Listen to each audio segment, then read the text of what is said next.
England. August 17, 1943. The first light of dawn creeps over the misty fields of East Anglia, washing over endless rows of silver wings. Ground crews move in silence, their breath turning to vapor in the chill morning air. Engines cough, then roar alive, one by one, until the airfield trembles under a rolling sea of sound. Inside the cockpits, young men check gauges, tap photos of loved ones, and wait for the flare that signals takeoff. They know the route by heart across the North Sea, over occupied Europe, deep into Germany. 8 hours out, 8 hours back. If they make it. Each man carries a private calculation of odds he doesn't speak aloud. From a command post miles away, German officers watch radar blips multiplying over the channel. They shake their heads. No one flies that far and lives. But this morning, the Americans will try, and history will remember who came back. By 1943, the war in Europe had entered its third brutal year. The Luftwaffe still dominated the skies over the continent, and German industry, steel, fuel, aircraft, pulsed at the heart of Hitler's war machine. To win the war, the Allies needed to destroy that machine piece by piece. But Britain, still haunted by the firestorms of 1940, had turned to night bombing. Safer, imprecise, and devastating mostly to civilians. The Americans believed in something different. The U.S. Army Air Forces, newly arrived in England, brought with them a bold conviction that disciplined formations of heavily armed bombers could strike in daylight with precision, hitting factories, oil refineries, and aircraft plants. It was a doctrine born in peacetime theory, tested only on maps, not against flak and fighters. The aircraft to deliver, it was the Boeing B-17 Flying Fortress. A machine built around armor, firepower, and faith in engineering.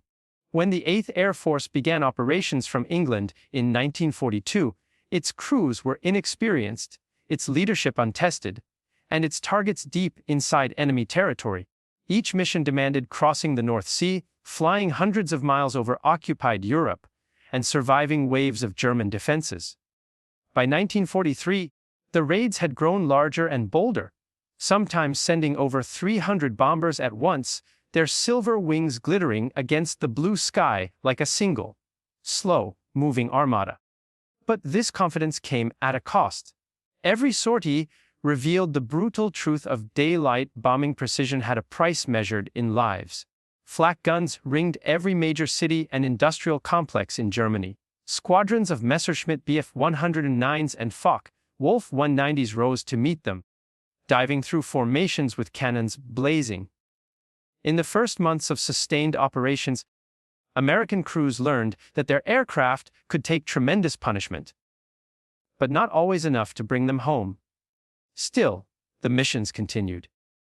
Factories at Bremen, submarine pens at Kiel, aircraft plants at Regensburg, each became a target, each required hours of flight beyond the range of fighter escort. When the bombers left the English coast, they were alone. Commanders like General Ira C. Eaker, the calm, deliberate head of the 8th Air Force, faced impossible decisions. He knew morale hinged on belief. Belief in the aircraft, in formation flying, in the idea that precision could shorten the war. Behind him stood the promise of American industry, thousands of new planes each month, thousands of men in training. Yet in the air, none of that mattered. Once the bombers crossed the Dutch coast, every crewman faced the same question: could they make it to the target and back alive? The raids stretched the limits of human endurance. Temperatures in unpressurized cabins fell below freezing, oxygen masks frosted over. At 25,000 feet, men fought not only German fighters, but the cold, the fear, and the endless hours of exposure. In the tail, waist, and ball turrets, gunners watched friends vanish in flashes of flame, yet held their positions, scanning the sky through frozen gun sights. For the German defenders, these flights were both a puzzle and a challenge. Why did the Americans insist on daylight? Why throw away aircraft and men in such costly assaults? To them it seemed madness. But to the Americans, It was the price of accuracy, and the proof that Hitler's Reich could be reached. Its heart punched day after day until it stopped beating.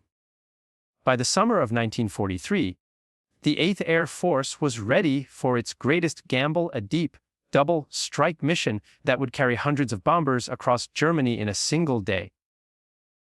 Targets: the Messerschmitt aircraft plant at Regensburg and the ball-bearing factories at Schweinfurt. Vital to every tank, plane, and vehicle in the German army. It would be an 8-hour round trip through some of the most heavily defended airspace in the world.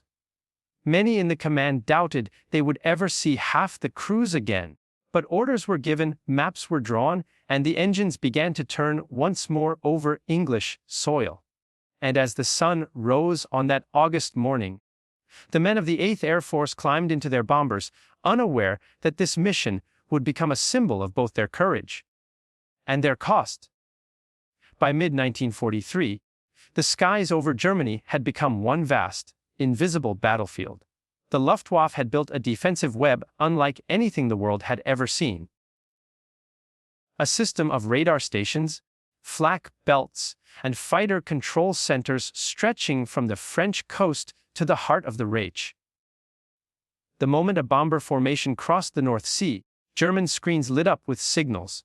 Controllers tracked altitude, heading, and estimated targets, directing interceptors with cold precision. By the time American bombers reached the Dutch coast, the Luftwaffe was already waiting. At the core of this defense stood General Adolf Galland, the charismatic ace charged with orchestrating Germany's fighter strategy. Galland and his staff understood the Americans were not flying symbolic raids. They were coming to dismantle Germany's industrial heart, one city at a time. To stop them, Galland turned the skies into layered traps. Fighters attacked from head-on, exploiting the bombers' weak nose armor. Flak batteries lined key approaches, firing bursts timed to explode at the exact altitude of the incoming streams. For every American bomb dropped, dozens of German guns spat iron and fire back into the air. In the first major missions over Bremen, Wilhelmshaven, and Kiel, American optimism met harsh arithmetic. Entire formations vanished into smoke. Crew losses climbed to levels few armies could sustain. A bomber group could lose a quarter of its aircraft on a single deep mission, and still be ordered to fly again the next day. Every return to England brought fewer bombers than had departed. Those that made it home often landed with shredded wings, missing engines, and wounded men carried out on stretchers. The Schweinfurt, Regensburg mission, planned for August 17, 1943, was meant to prove daylight bombing could still break through. It was a double strike, one wave hitting the Messerschmitt factory at Regensburg, another hitting the ball-bearing plants at Schweinfurt. The targets were chosen for their critical value. Ball bearings were the silent gears of the entire German war economy. Without them, aircraft production, tank assembly, and vehicle repair would grind to a halt. But the plan had flaws from the start. The Regensburg and Schweinfurt forces were supposed to launch in close sequence, overwhelming German defenses. Weather delays scattered the timing. Instead of one combined strike, the bombers went in hours apart, giving the Luftwaffe time to refuel, rearm, and hit each group in turn. At dawn, 146 B-17s from the 4th Bombardment Wing roared off toward Regensburg. Trailing vapor streams, they climbed in formation, each plane holding its tight slot in the great geometric pattern of war. Behind them, another 230 bombers prepared for the Schweinfurt leg. Each carried its load of 500-pound bombs, ammunition, and fuel for the long journey. 8 to 9 hours in the air, half of it deep behind enemy lines. From radar posts near Antwerp and Brussels, German operators tracked them almost immediately. Fighter Gruppen scrambled from bases across western Germany, JG-3, JG-26, JG-11, and more, taking to the skies like a swarm of steel hornets. They had learned to attack in waves, one Staffel peeling away as another dove in from above.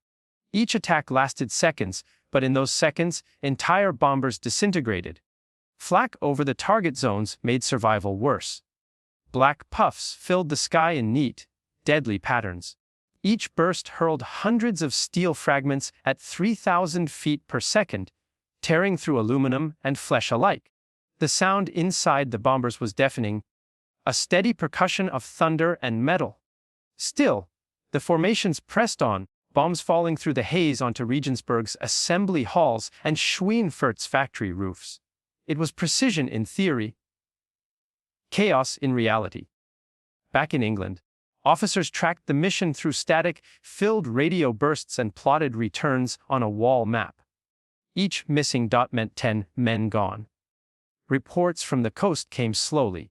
Wounded bombers limped home on 2 engines, leaving black trails across the pale sky. Others ditched in the channel or vanished altogether. Of the 376 bombers that launched, 60 were shot down and many others were crippled beyond repair. It was one of the heaviest losses in the history of the U.S. Army Air Forces. Yet even through the smoke and loss, the mission proved something profound. German intelligence officers, studying reconnaissance photos the next day, realized the Americans had indeed struck deep, farther than anyone believed possible. Factories at Regensburg burned for days. Schweinfurt's production dropped sharply, and most astonishingly of all, dozens of bombers had returned. For Galland and the Luftwaffe command, it was a moment of disbelief. No air force in history had flown so far, taken such punishment, and still brought its men home. The Americans, it seemed, were not merely testing Germany's defenses. They were preparing to outlast them. And as new missions were planned in the weeks that followed, both sides knew something had changed. This was no longer a test of technology or tactics. It was now a test of will. They called them the Mighty Eighth. But behind the nickname were ordinary men. Farmhands, mechanics, clerks, students. Transformed by war into a brotherhood of airmen. Each crew was 10 men bound by duty and the fragile steel of a flying fortress. They flew together, lived together, and, too often, died together. Inside a B-17, life was a system of compartments: the nose, cockpit, bomb bay, radio room, waist, tail. Each man's world was a few square feet of aluminum, his task clear but unrelenting. The pilot fought to hold formation in thin, violent air. The bombardier crouched over his Norden sight, aligning the crosshairs on invisible factories through drifting cloud. The gunners, packed into turrets no bigger than barrels, watched the sky for black specks that grew into enemy fighters. For 8 hours, they lived in suspended motion, a routine of discipline under siege. Temperatures at altitude could fall to 40 below zero. Oxygen masks iced over, gun barrels froze to bare skin. When the flak started, the plane shook as though the air itself had turned solid. Men wore heated suits patched with wires, but if a connection broke, frostbite took fingers within minutes. They carried no parachutes until halfway through missions. Too bulky in the tight fuselage.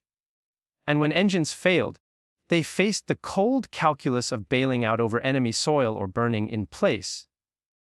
What held them together wasn't glory. It was each other.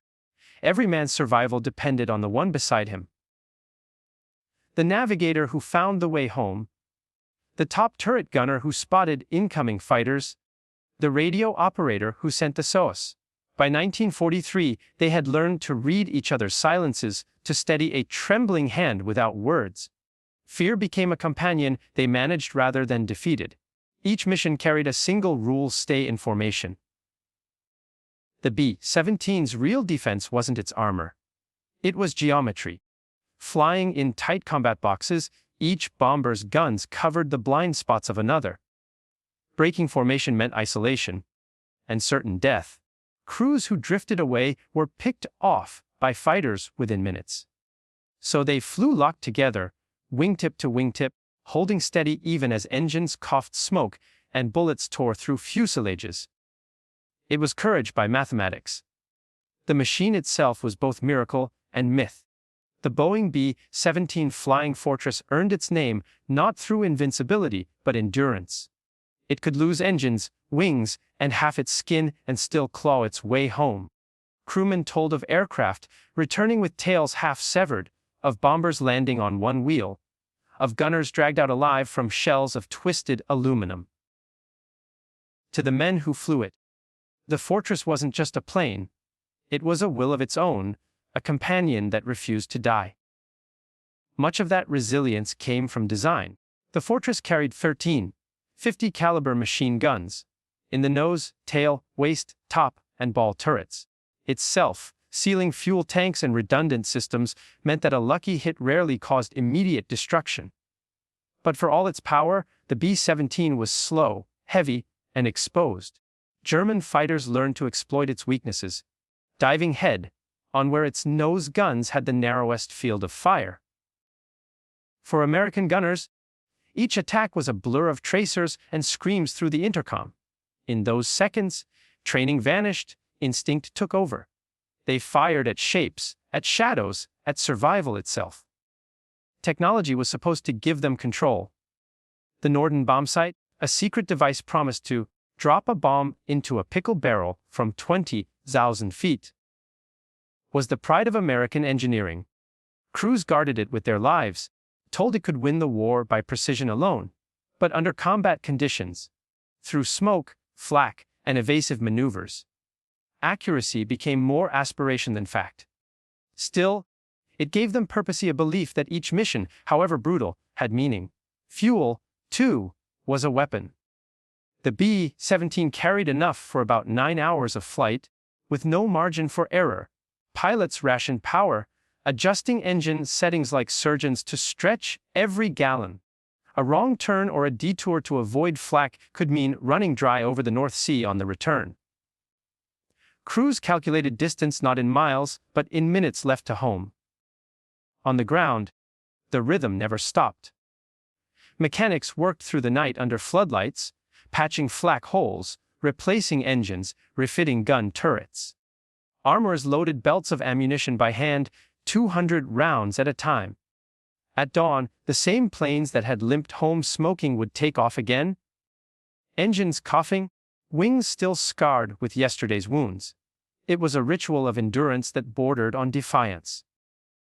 To outsiders, it seemed mechanical. To those who lived it, it was human persistence written in metal and fire. Each takeoff was a gamble against statistics that grew worse with every sortie. Survival rates were grim. Crews were required to complete 25 missions before rotating home, yet few reached that number in 1943. Every new mission felt like an extension of borrowed time. Yet they climbed back into the sky, not because they expected to win that day, but because someone had to fly. Someone had to strike the factories feeding the tanks that rolled across Europe. Someone had to bring the war home to the enemy. And so they did, one formation after another, hour after hour, until the horizon itself seemed built from smoke and resolve. Their courage would soon meet its equal in the precision and ferocity of those waiting on the other side. From their operations rooms across occupied Europe, German officers studied the sky as though it were a chessboard. They could not believe what they were seeing. The Americans were flying further, higher, and in greater numbers than any air force before them. Each radar sweep showed formations stretching for miles, moving with mechanical precision. To the Luftwaffe, this was no longer a series of raids. It was a campaign to dismantle Germany's soul. The Oberkommando der Luftwaffe, headquartered near Berlin, viewed the American advance with both admiration and dread. They had built their defenses to protect against isolated attacks, not these relentless streams of steel. General Galland and his subordinates, men like Werner Emmo Loders and Johannes Steinhoff, began to realize that the battle was no longer about tactics. It was about exhaustion. Every bomber that crossed the coast forced dozens of German fighters into the air, consuming precious fuel, engines, and pilots that Germany could not replace. To counter the bombers, the Luftwaffe developed new methods. Fighters attacked in tight, frontal waves, aiming at the cockpit or fuel tanks. They mounted rockets under wings, designed to scatter bomber formations before gunfire even began. And behind the lines, thousands of civilians manned searchlights and flak batteries, turning German cities into fortresses of fire. But even with these measures, the Americans kept coming. Each new raid proved that Allied industry could replace what Germany could not. And German officers, watching endless bomber trails appear on radar, began to sense a truth they dared not say aloud: the war in the air could not be won. Inside Hitler's headquarters, the news was met with fury. The FAR demanded vengeance, faster jets, heavier flak, more aggressive tactics. But the factories needed to build these weapons were themselves now targets. Every successful raid reduced Germany's ability to resist the next one. It was a slow, methodical suffocation carried out from the stratosphere. For the first time, the Luftwaffe was fighting not an enemy, but time itself. While the Germans fought to hold their skies, American leadership faced their own conflict, one of conscience and cost. General Ira C. Eaker, commanding the 8th Air Force, believed unwaveringly in daylight, precision bombing. He argued that accuracy would shorten the war, saving lives in the long term by destroying the enemy's capacity to fight. But every mission's casualty reports told a harsher truth.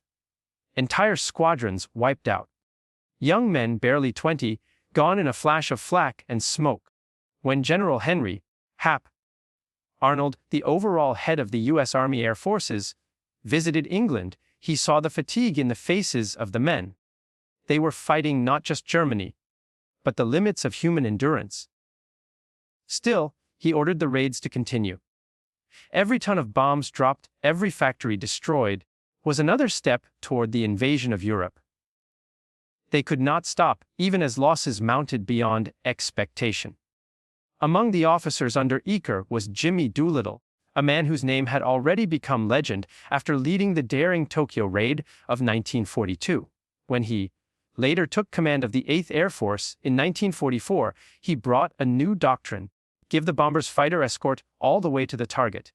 The arrival of the long-range P-51 Mustang would soon turn the tide. But in 1943, those planes were still a dream on the drawing board. Until then, the bombers flew alone, sustained by discipline and courage. And beneath these military calculations lay a darker, more human question, one that haunted the men who dropped the bombs and the civilians who endured them. Precision was the goal, but in war, precision had limits. When bombs missed by even a few hundred yards, they fell on homes, hospitals, and streets. Entire German towns were scarred by raids aimed at factories nearby. American crews saw the results in reconnaissance photos. The blackened shells of cities, the smoldering remains of what had once been neighborhoods. It was a cost few spoke of, but all understood. Inside the bombers, men comforted themselves with the thought that their targets were machines of war. They were destroying production, not people. Yet some could not escape the feeling that war had blurred those lines forever. The weight of that knowledge stayed with them long after the missions ended. In Germany, civilians experienced the raids as a second front. Children slept in cellars to the rhythm of sirens and distant explosions. Fire brigades dug through ruins while bombers still roared overhead. To them, the American formations were faceless, a mechanical storm that arrived with the dawn and left behind dust and silence. But even amid the devastation, there grew a grim respect. They called the Americans the daylight bombers. Relentless, precise, and fearless. For all its brutality, the air war was also a strange meeting of equals. Both sides knew the other's courage. German fighter pilots saluted crippled bombers limping home. American crews radioed positions of downed enemies so rescuers might reach them. In the vast indifference of the sky, humanity flickered, brief, fragile, but real. By late 1943, both air forces were running on faith. The Americans believed that persistence would break the Reich's industrial backbone. The Germans believed that one perfect strike, one massed counterattack, might still turn the tide. Neither knew which belief would outlast the other. But soon, that question would be answered, not in theories or strategies, but in the fire and smoke of the raids to come. August 17, 1943. The air over East Anglia was electric. Hundreds of B-17 flying fortresses sat in neat rows, engines idling, propellers slicing fog into ribbons of silver. Ground crews finished last-minute checks, their faces tight with exhaustion and silent prayer. Pilots scanned the horizon, seeking reassurance in the faint orange glow of dawn. No one spoke much. Words were unnecessary. The ritual of takeoff had its own rhythm. At 06:30, the first planes rolled onto the runway. Engines screamed to life. One by one, they lifted into the sky, climbing in precise formation, wings reflecting the sun like mirrors of defiance. The 4th Bombardment Wing led the way, heading for Regensburg, the heart of Messerschmitt aircraft production. Behind them, another wing would strike Schweinfurt, Germany's ball, bearing factories. The lifeblood of its mechanized war. 8 hours in the air. 8 hours of exposure to flak, fighters, and the unpredictable hand of fate. Crossing the North Sea, the formations moved with disciplined grace. Pilots adjusted for wind, temperature, and visibility. The men in the tail and waist gunners' positions scanned endlessly, eyes straining for the black specks that would become German fighters. Every second felt stretched, every engine note amplified in the silence of high altitude. A crackle of radio interrupted. A routine check, but even that drew sharp attention. No one wanted a distraction. Here, concentration could mean life itself. By 08:15, the bombers reached the Dutch coast. Radar blips had already alerted the Luftwaffe. From airfields in France, Belgium, and Western Germany, squadrons of Bf-109s and F-190s scrambled. The sky became a lattice of trails, white condensation lines marking American wings, dark streaks marking German dives. Fighter pilots dove with precision, targeting the weak spots of each fortress. Bullets ripped through fuselage and wing alike. Tracer fire stitched the sky with lethal geometry.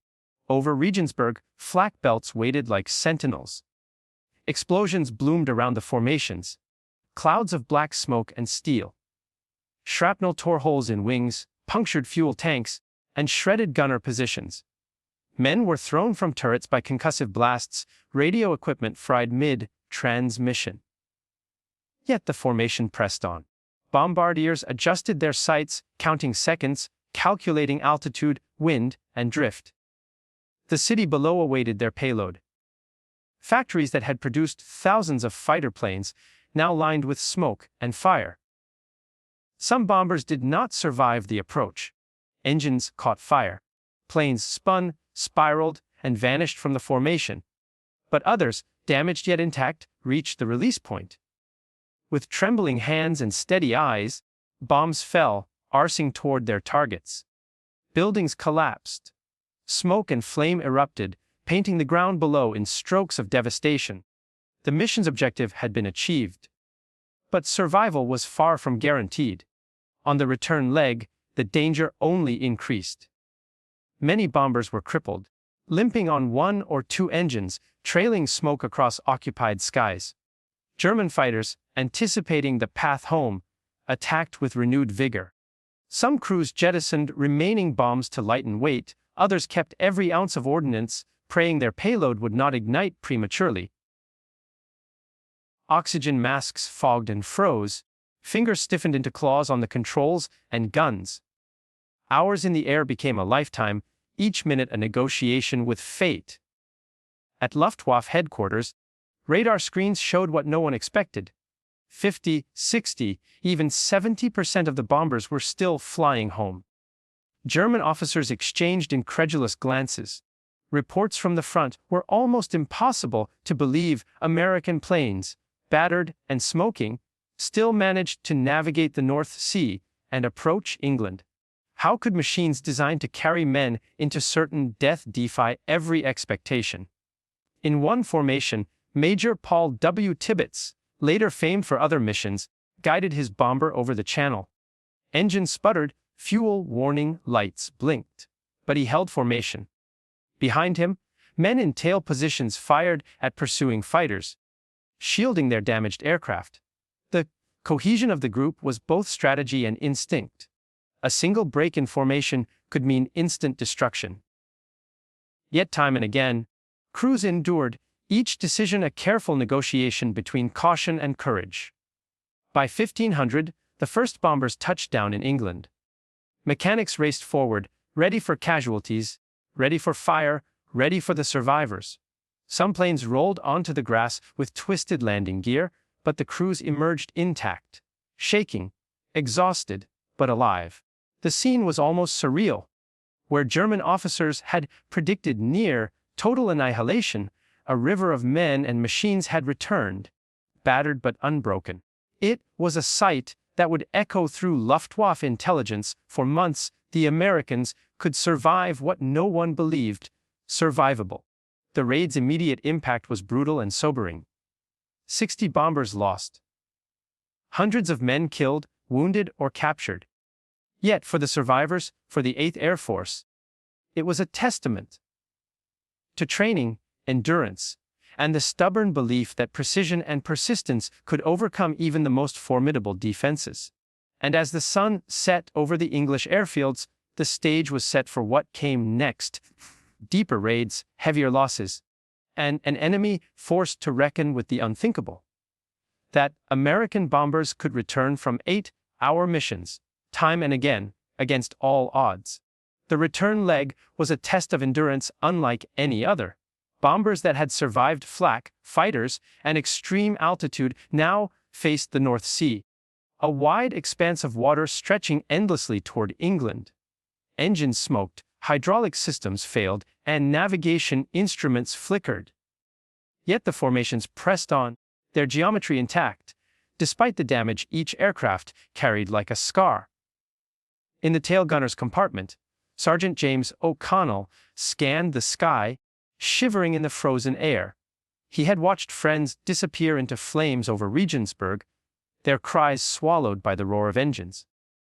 Now, every approaching speck could be a German fighter, a second wave waiting for the weak and weary. He steadied his hands, firing intermittently, hoping the barrage would keep the attackers at bay. Some did not survive, but most, astonishingly, pressed forward. Across the channel, the first coastal radar picked up stragglers, B-17s running low on fuel, trailing smoke and blackened wings.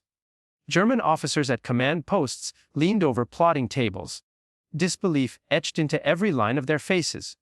Radar blips should have ended over the continent. Yet dozens were still flying, engines struggling, but moving steadily toward England. "This is impossible," muttered one officer, staring at a map where the dots continued to appear. The Americans were not only surviving, they were returning. For the men inside, the final hours were agony. Each click of a gun turret, each vibration in the fuselage, reminded them that a single miscalculation could send them plunging into icy water. Oxygen tanks ran low, frostbite bit fingers and faces. Engine warnings blinked endlessly. Yet they pressed forward, relying on the rhythm of formation and the silent discipline drilled into them for months. Meanwhile, on the German side, fighters tried to regroup. Pilots reported sightings of crippled bombers, expecting easy kills. But these returning planes demonstrated something almost supernatural: coordination, mutual protection, and the stubborn survival of the human spirit. Squadrons that had predicted an easy slaughter found themselves facing defiance. A force more psychological than physical. The war in the air was no longer merely about skill, it was about endurance, faith, and the will to keep flying against impossible odds. By mid-afternoon, English coastal controllers could see the first damaged planes struggling over the beaches. Ground crews, expecting bodies and wreckage, witnessed an astonishing sight: limping bombers landing one by one, engines screaming, wheels barely touching the tarmac. Mechanics ran forward, stretching every second to stabilize wings, cut seatbelts, and pull men from the frozen aluminum shells. Pilots who had faced death for hours stepped onto solid ground, shaking, exhausted, but alive.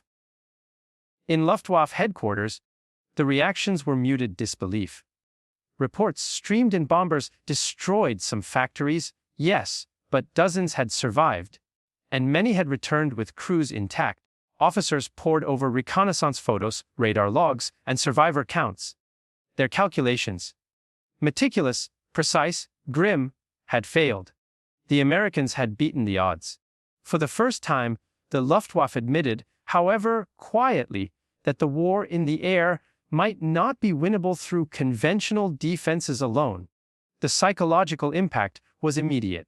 German fighter pilots, long confident of superiority, began to question their own tactics. Commanders reassessed the value of flak, belts, and frontal assaults.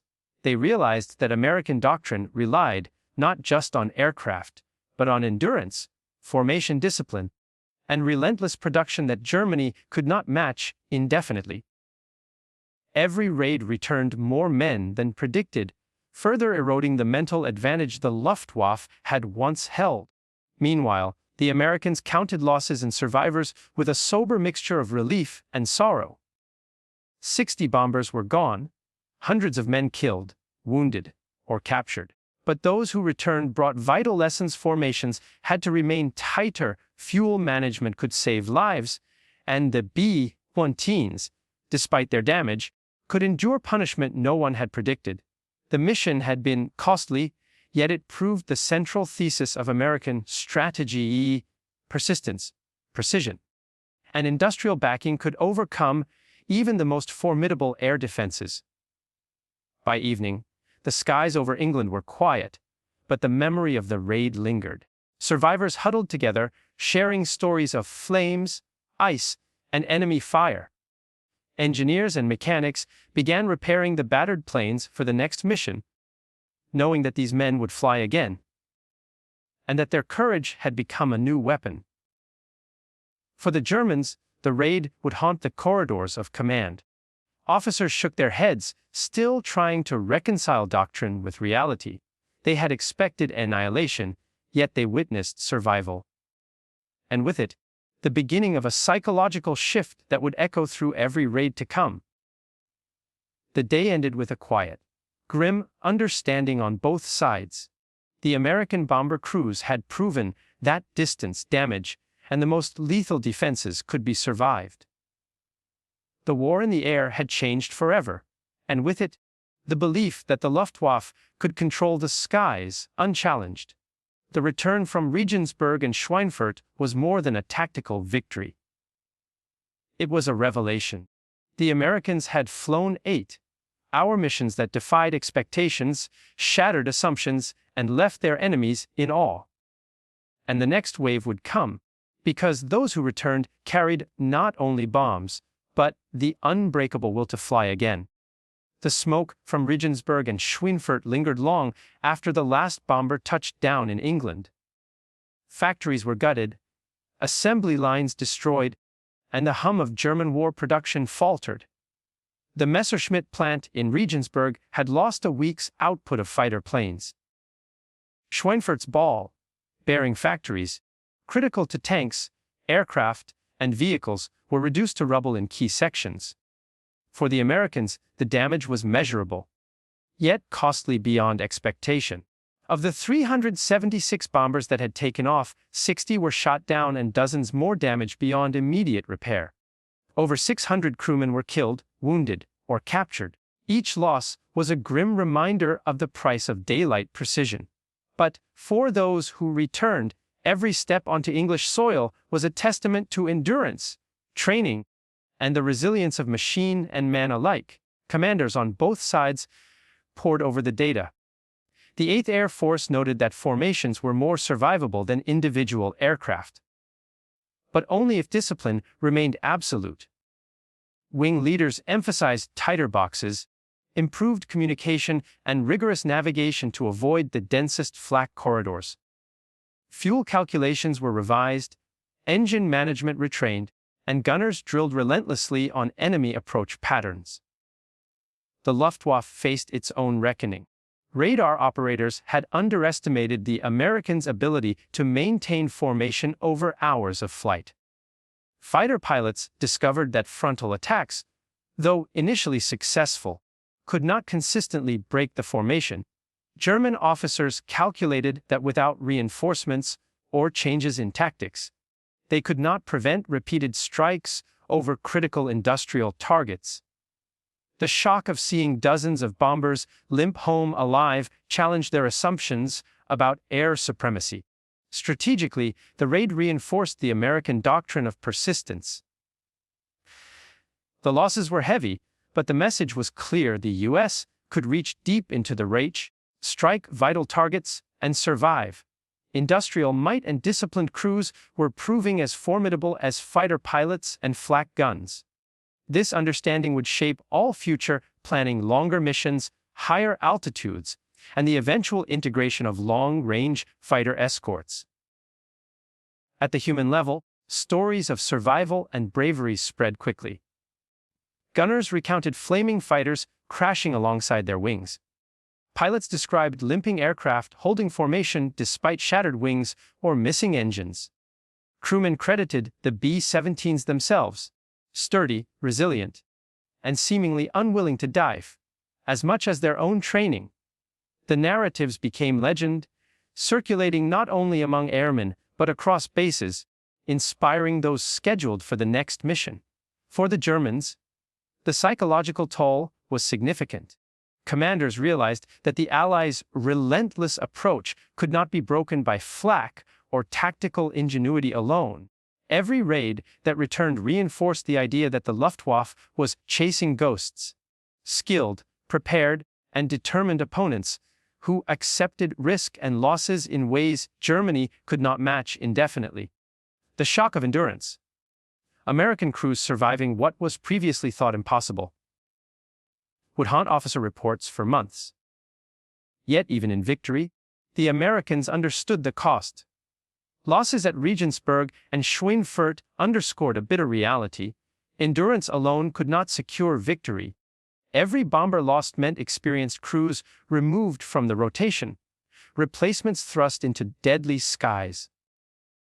Each mission demanded meticulous planning, perfect weather, and flawless execution, factors rarely guaranteed. The balance between strategic necessity and human cost became a calculus central to every future operation. As August 17 faded into memory, a new pattern emerged. Germany's industrial backbone had been tested, and the Americans had survived. The Luftwaffe's confidence was shaken. The 8th Air Force's resolve hardened. The sky had shifted, both physically and psychologically. The men who returned would fly again, while their enemy reconsidered the very limits of defense. The stage was set for the next phase of the air war: longer missions, greater risk, and the slow, grinding attrition that would eventually erode Germany's control of its own skies. The 8-hour raid was more than a tactical operation. It was a turning point, demonstrating that precision, persistence, and courage could challenge even the most formidable air defenses. The lessons of Regensburg and Schweinfurt rippled far beyond the immediate losses. American planners recognized that the B-17s could endure punishment, but only with support. And the introduction of long-range fighter escorts became urgent. The P-51 Mustang, with its extended range and agility, promised a new era. Where previously bombers had flown alone across hostile skies, they would soon be accompanied by fighters capable of warding off the Luftwaffe from takeoff to landing.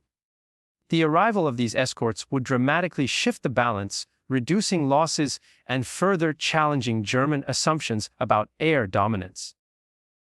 Meanwhile, Germany scrambled to respond. Flak batteries were repositioned, night fighters retrained for day interceptions, and pilot rotations increased to meet the relentless American tempo. But even these measures could not restore the confidence that had once defined the Luftwaffe. Officers admitted privately that American persistence, returning from 8-hour missions through flak and fighters, had created a psychological edge they could not easily counter. The raids had become more than physical attacks. They were demonstrations of endurance and industrial might, visible proof that Germany's enemies could absorb punishment and still strike again. Veterans of the raids carried their experiences into the decades that followed. Bombardiers recalled the moments just before release, clouds of flak bursting below and fighters diving from above. Gunners remembered the frozen fingers, the smoke-filled turrets, and the comrades lost alongside them.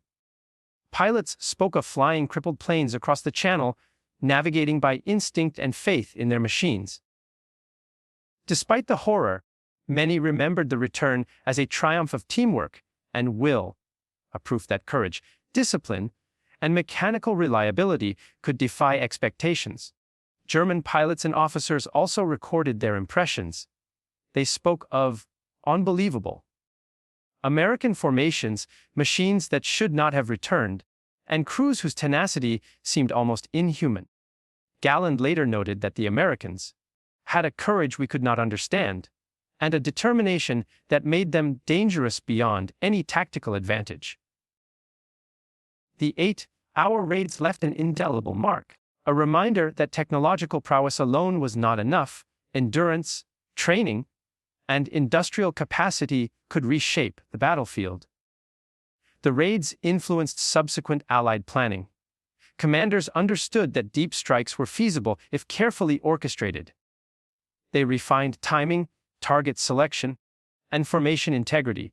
Every return flight, every crippled but surviving bomber, reinforced the doctrine of daylight precision bombing. The raids proved that calculated risk, combined with resilience, could yield strategic results that outweighed immediate losses. For the Luftwaffe, the psychological shift was profound. No longer could they assume that the Americans would be annihilated on every mission. Every surviving bomber became a symbol of defiance, undermining morale and forcing a reconsideration of defensive strategy. Even as new fighters and flak defenses were deployed, the understanding persisted. The Americans were prepared to fly again, no matter the odds. In the broader scope, the 8-hour raids demonstrated a fundamental principle of modern warfare: endurance. Industrial capacity and calculated risk could turn apparent vulnerability into strength.